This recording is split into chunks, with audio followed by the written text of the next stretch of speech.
Премиерот Христијан Мицкоски ги повика надлежните институции што поскоро да постапат за наводните чаерски дивоградби, за кои обвинува актуелната градоначалничка Арсовска и за заканите по живот кои што биле упатени на нејзина адреса. Доказите од страна на градоначалничката веќе се доставени до обвинителството, па Мицкоски вели да се почека обвинителите да сработат и доколку се постапувало незаконски, како што вели, нема дилема дека законот си важи исто за сите. Тој охрабри градоначалничката да ги пријави заканите во МВР, а полицијата веднаш да постапи. Законот мора да важи за сите, но да го оставиме јавното обвинителство да сработи, па да видиме што е тоа што е доставено.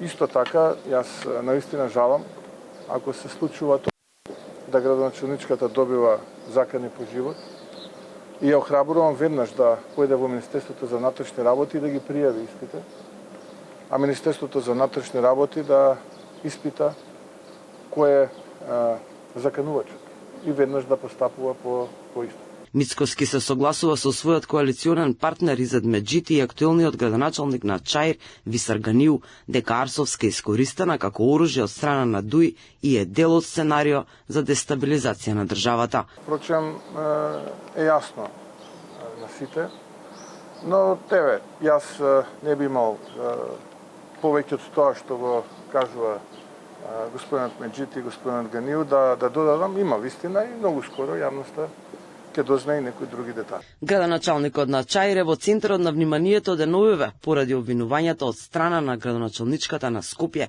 за нелегално градење во неговата општина.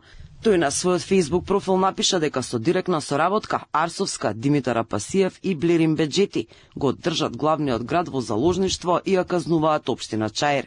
Инаку, градоначалничката Арсовска вчера поднесе кривична пријава и докази за наводните злоупотреби од страна на Висар Ганиу, откако обвинителството претходно ја повика да ги достави.